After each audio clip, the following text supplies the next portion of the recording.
Live from the ABC 27 Digital Now Center, this is ABC 27 News Plus. Hi. Hello. It's been a long time for some. All right. So today we had information that there may be a possible weapon in the building. Once that was realized, the building was put in administrative lockdown. We started to call in additional law enforcement resources into the building. The students were very, very cooperative throughout the day. They were allowed to have lunches being brought out to where they were located, but they were very cooperative throughout the day. Because we did not know where this firearm was, and we were very certain that one was in the building, we had to do a systematic search of the building to find out where it was. The gun was ultimately recovered. I can't go into how it was recovered. What time? Don't have that exact time with me. Within the last hour and a half. The gun was recovered. More information will be coming out regarding that. Students were released. They did go home on the buses. Those who were being picked up were allowed to get picked up as well. On behalf of myself and my crew, the staff and the students were great today, given all the challenges that we had. We want to be appreciative of the parents as well, because we know this is a very dangerous situation. I know that they're concerned. At least they had the reliability that we knew we were doing what we were doing to keep them safe. Do you know who did this? Do you know if anybody was taken into custody? That was part of the investigation. We can't go into that yet. Was the gun loaded? A gun was recovered at this time. Were arrests made? Individuals were detained regarding the investigation. More of that will be coming out later. Were the arrests that were made directly in connection with the gun? I can't go into that right now. How many were arrested? We have students that were detained. How many? We have students that were detained. Are they juveniles? Yes, they were students. Okay. Director Kashiba will go into more of the details of what was going on. Thank you, everyone. Adam Kashiba. Adam Kashiba, KOSHEBA. I'm the Director of Public Safety for Lower Paxton Township. And I was called over to assist Director Oliveira and the school district police today to assist with this situation.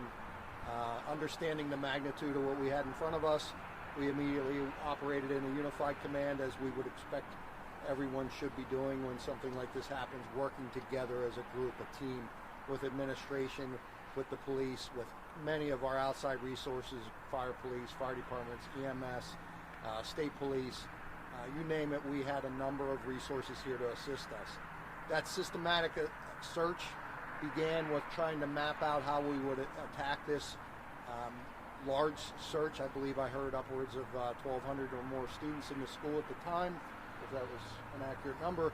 And as you can imagine, a vast area of rooms and hallways and such to be searched. So we had, at most, we had 6 teams operating as search teams. The way that occurred in this particular case, and I'm not saying this will always be the case, but we had officers and admin or school staff assist, and we brought students out of each room. They were patted down to ensure that they did not have a weapon on their person. They were put into the hallway until we emptied out each room. We systematically went room to room and did that with all the students.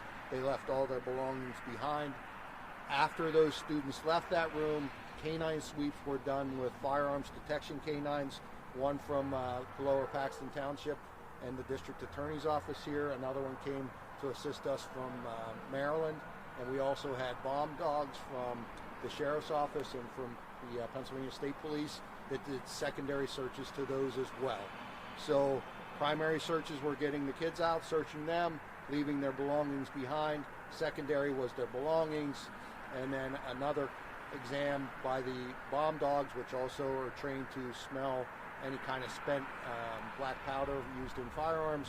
And now we're going through room by room again. We have a suspected bag that we're looking for, and the officers are going room by room again, looking at the belongings left behind. and that search continues as we speak. So you're still looking for that bag? We're looking for the bag, and it's a very generalized description of the bag. So initially we thought we had a very specific bag we were looking for.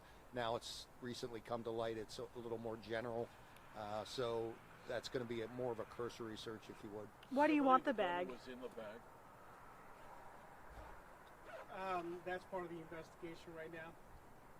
There had been helicopters flying over the school earlier. Was that related to this? Yes. So what happened there is Maryland State Police assisted us in bringing up a specific firearms detection canine somewhere in Frederick. I'm not sure of the agency it came from. So the Maryland State Police brought that dog here to expedite that search so that we could get the students out of the school quicker. The Pennsylvania State Police flew a bomb dog down from the northeast part of the state to assist us as well, all in trying to speed things up so we could resolve the incident as quickly as we could. In the end, even though you're not revealing the location, can you say, was it the dogs that sniffed out the gun? How was it that you became aware of the gun that you ultimately found? I can tell you that there was a canine in the area where the dog was found, whether that we haven't... The gun, right? Yes, I'm sorry, by where the gun was found. I can't specifically tell you right now that was the reason why we found the gun where we did. That's still being debriefed with our officers. Can you at least generally indicate whether it was found in a classroom? No, it's not. It was not. It was not. It was not. Was it found in the cafeteria? It was not. Is it a handgun? Found in a locker? It was not. Is it a handgun? It was a handgun, yes. Sir? Did you want to say anything? Well, I had a question, sir. A student sent us a picture of a picture, and could we just verify that this was the weapon? May I see it?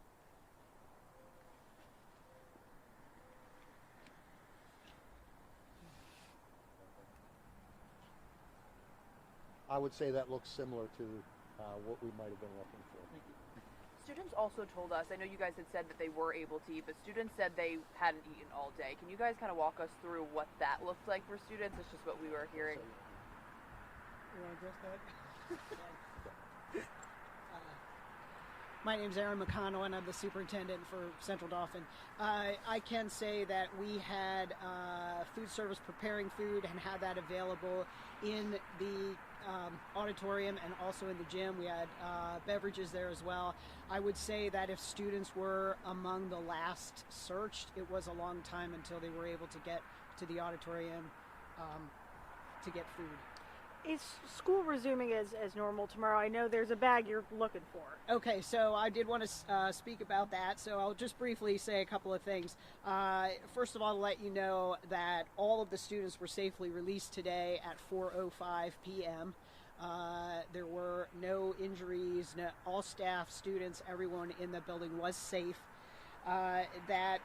We had sent out a number of messages, and in those messages, we kept estimating what time we thought we would be releasing the students, and we kept not making that time. So I do want to say to parents, I really, truly appreciate your patience with this, because this is truly the first time that we have ever dealt with something like this. So it was really hard for us to estimate the time that we were going to be able to release students, and I know people were lined up out front, and I just want to thank everyone for their patience there. So tomorrow is actually an in-service day for our staff, and then the district is also closed on Monday. So this building is going to be locked until Tuesday morning. And so all weekend games, meets, and matches have been moved to other locations, and the athletic directors and coaches will be in contact with students about that. And then finally, students will be able to retrieve any bags or any personal belongings they have. They will be able to retrieve those on Tuesday morning when they get back to school in the room in which they left the bag when they left the building today. I'm sorry, Mark, can you explain that one more time? I don't think I fully understand. Sure. About the bags? Not the bags, but what's happening class-wise. Okay, so there's an in-service day for teachers tomorrow, so no students will be on campus tomorrow. And that was across planned? the district. That was pre-planned. That's across all of our schools. And then Monday is President's Day, so we'll be closed for that. So the very next time that the building will be open will be Tuesday. Yes, over the weekend we have many basketball games and wrestling matches and things over the weekend, and we just moved those all out of East High so that the officers can do what they need to do. Superintendent, in the aftermath now that it's over, now that you guys are wrapping up, now that we're wrapping up, What is it you want to say to the community about what happened? I just want to thank everyone for their patience. I want to thank law enforcement. Everybody in the school community came together. What do I you have want to say tell about you. the seriousness of this issue? Well, I have to say that, first of all, I want to say to the staff and students to just thank them for the students were orderly and respectful, and everybody did what they needed to do. The staff stepped up. But I do need to say into the community, it's extremely important to talk to your children about these sorts of things, about talking about weapons, about talking about kindness, about talking about, getting out and speaking with one another and not resorting to fighting and violence and weapons and those sorts of things. It's just very important. As follow-up to the you gentleman over here, is there any particular reason why you are not revealing the offenses that the individuals who were arrested or took into custody are facing? That was all recovered very recently. So we have detectives right now conducting those investigations. So that's why we don't want to release any of the specific investigative knowledge that we have currently. But can you say, and I'm sorry for pressing here, we heard that a lot of the kids were talking back to the authorities. I'm just want to find out if these individuals who are now in custody, you indicated they're students, whether they in fact were directly related to this gun that was in the school district. We're still investigating that. I have a question regarding students who were exiting the building were cleared by law enforcement first, and the superintendent said that around 4:05 is when students were released and the lockdown was lifted. When there was the students tackled in the front at about 4:07 or 4:08, were they cleared by law enforcement when they exited the school, or was that like a run for the front door? The specific incident that you're talking about is part of that investigation. If I may, I would like to answer your question. So I'm Lieutenant Brian Wolf with the Pennsylvania State Police. I want to pass along the seriousness of the nature of the response from law enforcement. I can tell you when we responded, it was a unified effort. We responded quickly. We did take it serious that a weapon was involved on school property. We were doing our best to create a unified command. We had multiple search units. We had multiple agencies all throughout Dauphin County. I'm very proud of the men and women that were here today that took the seriousness of the nature and did their best to keep the kids safe from the school and administration. The administration did a phenomenal job as well. I think we worked well together. I know it may have seemed lengthy on your part, but I could tell you it was consistent communication throughout the whole process. I know you have a lot of questions, but I think it's important that you all know the response from our end of everybody that was involved. There were medical emergencies that were evaluated during the whole day. They were treated accordingly, quickly, swiftly. They did have meals throughout the day for the children. We did our best to make a swift search because we knew that they were becoming restless, and as a student myself, I would want to be out of school as well. So thank you for your time. One question of clarification. Yes. I heard that it was a photograph of the gun that made you folks aware. How, so just for purposes of the record, how did the school district become aware of this gun in the first place? Well, that I would like to thank the original student who actually came forward and reported. He went directly to an administrator, reported the information, and that's what started this. So it was actually a student that started this whole entire process. I can't go into how the photograph was generated. That's still part of the investigation, but a student did bring us that information. That photo? That photo. He brought that photo? Correct. To the district or to the folks in the high school?